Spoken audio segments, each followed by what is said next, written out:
5 apartment units ang nasunog sa Barangay Pasong Tamo, Quezon City. Na-rescue ang isang mag-anak, nasawi naman ang kanilang mga alagang hayop. Balitang hatid ni James Agustin. Binulabog na naglalagablab na apoy ang mga residente ng Barangay Pasong Tamo, Quezon City mag-alas 2 sa madaling araw kanina. Ang ibang bombero pumesto na sa itaas ng bubong para malapit ang mga pagbuga ng tubig. May mga residente rin na gumamit ng balde para makapagsaboy ng tubig pero hindi na kinayang lakas ng apoy. Itinaas ng Bureau of Fire Protection ang unang alarma. Nasa 11 fire truck nila rumisponde, bukod pa sa mga fire volunteer group. Mabilis na natupok ang magkakatabing apartment units. Ang 3 palapag na unit naman sa harapan nito, nabalot ng makapal na usok. Natrap ang magkakaanak na umuupa.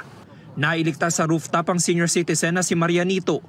Kwento niya, agad niyang ginising ang kanyang asawa at anak na babae. Nung nandun na kami sa taas, bumaba silang dalawa. Ako ang naiwan sa rooftop.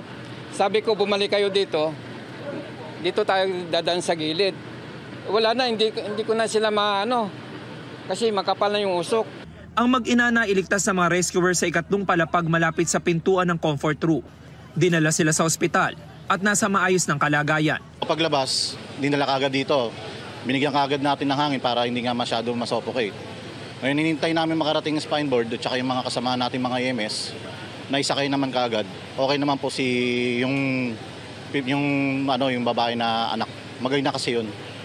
Bali makapal na usok. Nasawi sa insidente ang 3 pusa at 1 aso na alaga ng pamilya Villa. Ayon sa BFP, natupok ang 5 apartment units. Apektado ang hindi bababa sa 5 pamilya. Inimbisigahan pa ang sanhi ng apoy na nagsimula sa dulong apartment unit. Ang mga naging struggles po natin dyan, unang-una, ang labasan at ang pasukan, iisa lang po.